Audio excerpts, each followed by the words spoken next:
Erim yaxshi inson, Xudoga shukr. Uyim deydi, bolam deydi. Tong sahardan kechgacha tinim bilmaydi. Ro'zg'orimiz but, bolalarim sog'-salomat. Hammasi joyida. Tashqaridan qaragan har qanday odam baxtimga havas qilishi aniq. Lekin ichimda nimadir yetishmaydi. Buni hech kimga tushuntirib bera olmayman. Kechalari hamma shirin uyquga ketganda men shiftga tikilib chiqaman. Yuragimda allaqanday tosh osilib to'lganday go'yo. Ba'zan nafas olishim qiyinlashadi. Boshim aylanadi, butun dunyo ko'zimga qorong'u ko'rinadi. Erimga aytsam, charchagansan-da xotin, ko'p o'ylanaverma, deydi. U meni tushunmaydi. Azob berayotgan narsa ichkarida, juda chuqurda. Uni hech bir rentgen ko'rsata olmaydi. Doktorma-doktor yurishdan ham foyda bo'lmadi. Bir uyum qog'ozga allambalo tashxislar yozib berishdi. Dorilarning esa hisobi yo'q. Hech qanday foydasi bo'lmadi. Aksincha o'zimni yanada yolg'iz va tushunarsiz his qila boshladim. Bir kuni qo'hnimiz Feruza opa holimni so'rab chiqdi. Unga ham dardimni to'liq ayta olmadim. Shunchaki emzam yo'qroq deb qo'ya qoldim. U esa jilmayib, sizga doktor emas, tabib kerak dedi. Mahallamizning yuqorisida Solih bobo degan kishi bor. Dam soladilar. Qo'llari yengil. Bir borib balki dardingizga shifo toparsiz, deb qoldi. O'sha paytda bu gapga unchalik e'tibor bermadim. Tabibmi? 21-asrda deb o'yladim. Lekin tunlari uyqusizlik, kunduzlari behollik jonimdan o'tib ketgandi. Oxiri o'sha Solih boboni izlab borishga qaror qildim. Yo'lakay ming bir xayolga bordim. Qanday odam ekan, yordam bera olarmikin yoki vaqtim bekorga ketadimi? Eshikni taqillatganimda ichkaridan nuroniy, soqollari oppoq, ko'zlarida allaqanday mehr va sokinlik mujassam bo'lgan bir chol chiqdi. Bu Solih bobo edi. U meni ko'rishi bilan hech narsa so'ramay, "Kiring qizim, kelishingizni kutib turgandim" dedi. Hayron bo'ldim, lekin uning ovozidagi xotirjamlik meni o'ziga tortdi. Uyi juda oddiy, lekin ozoda edi. Havoda turli yog'larning yoqimli isi anqib turardi. Meni stulga o'tkazib, o'zi ro'paramga o'tirdi. Uzoq vaqt yuzimga tikilib turdi. Men o'ngaysizlanib, nima deyishni bilmay yerga qaradim. "Xo'sh qizim, aytingi, dardingiz nima?" dedi u yumshoq ohangda. Men odatdagidek boshim og'rishini, yuragim siqilishini ayta boshladim. U esa gapimni bo'lib, "Yo'q qizim, siz menga tanangizning dardini aytmang. Siz menga qalbingizni dardini ayting. Ko'zlaringiz hammasini aytib turibdi, lekin tilingiz boshqa narsani so'ylayapti", dedi. Shu payt ichimda nimadir uzilganday bo'ldi.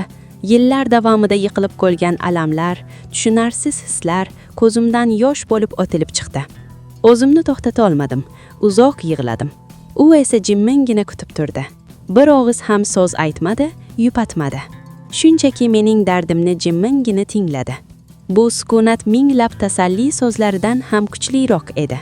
Men birinchi marta kimningdir meni chindan ham tinglayotganini, tushunayotganini his qildim. Yig'idan to'xtaganimdan keyin u qo'liga Qur'on olib, boshim uzra oyatlar o'qiy boshladi. Uning nafasi yuzimni sab otarkan, butun vujudimga allaqanday yengillik va xotirjamlik taraldi. Uning qo'llari boshimga tekkanda, xuddi yillar davomida yelkamda yuk bo'lib turgan dard asta-sekin yo'q bo'layotganday tuyuldi. O'sha kuni uyga qanday uchib kelganimni bilmayman. O'zimni ancha yengil his qilardim. Erim kechqurun, "Kayfiyating yaxshi-ku, dorilaring yordam berdimi?" dedi. Men shunchaki jilmayib qo'ydim. Unga Solih bobo haqida aytmadim. Bu mening sirim, mening xotirjamlik manbayim edi. Shundan keyin men tabibning oldiga tez-tez qatnaydigan bo'ldim. Har safar borganimda turli bahonalar o'ylab topardim. Goh boshim og'ridi, goh belim. Lekin aslida menga uning dami ham, giyohlari ham kerak emasdi. Menga uning o'zi, uning suhbati, uning nigohlari kerak edi. Biz soatlab gaplashardik. Men unga hech kimga ayta olmagan sirlarimni, orzularimni, qo'rquvlarimni aytardim. U esa meni diqqat bilan tinglardi. U meni muhokama qilmasdi, u shunchaki tushunardi. U menga o'zimning kim ekanligimni, ayol ekanligimni, nafaqat ona va rafiqa, balki o'z hislari, o'z dunyosi bor inson ekanligimni eslatdi. U mening yo'qotib qo'ygan qalbimni topdi va uni avaylab, mehr bilan parvarishlay boshladi. Uning yonida vaqt qanday o'tganini sezmay qolardim.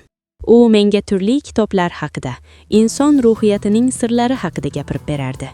Erim bilan esa suhbatimiz ro'zg'or tashvishlaridan, bolalarning maktabidan nariga o'tmasdi. Solih bobo bilan esa men butunlay boshqa olamga tushib qolardim. Uning yonida o'zimni ozod, yengil va eng muhimi kerakli insonday his qilardim. Asta-sekin u menga nafaqat tabib, balki erkak sifatida ham yoqayotganini sezib boshladim. Uning ko'zlariga qaraganimda yuragim hapriqib ketardi. Uning qo'llari tasodifan qo'limga tegib ketsa, butun tanamni iliqlardi. Buni u ham sezardi, aminman. Ba'zan u menga shunday tikilib qolardiki, o'sha nigohlari ostida erib ketay derdim. Uning nigohlarida nafaqat mehr, balki sog'inch, talpinish bor edi. Bir kuni u menga qarab, "Bilasizmi, siz kasal emassiz. Siz shunchaki unutilgansiz. O'zingiz tomoningizdan unutilgansiz. Qalbingiz gul kabidir. Agar unga mehr berib sug'orib turmasangiz, u so'lib qoladi", dedi. O'sha kundan boshlab munosabatlarimiz butunlay o'zgardi. Biz endi tabib va bemor emasdik. Biz bir-birining qalbiga yo'l topgan ikki inson edik. Uning yoniga borish men uchun bayramga aylandi. Men u uchun eng chiroyli kiyimlarimni kiyardim. Ko'zguga qaraganimda u yerda o'sha eski, ma'yus ayolni emas, balki ko'zlari yonib turgan baxtli bir juvonni ko'rardim. Erim mendagi o'zgarishlarni sezmasdi. U uchun hali ham o'sha eski, itoatkor xotin edim. Balki sezsa ham e'tibor bermagandir. U muhimi qozoni qaynab tursa, kiyimlari toza bo'lsa, bolalari to'q bo'lsa bas. Mening ichki dunyoyim uni hech qachon qiziqtirmagan. Men gunoh qilayotganimni bilardim. Vijdonim ba'zan qiynardi. Axir men turmushga chiqqan ayolman, farzandlarim bor. Lekin Solih boboni o'ylaganimda bu his o'ks etmardi. U mening hayotimga rang olib kirdi. U menga yashash uchun sabab berdi. U meni o'zimga qaytardi.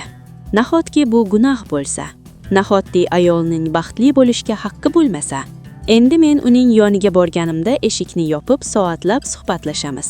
U qo'llarimdan tutadi, sochlarimni silaydi. Uning har bir tegishi men uchun shifo.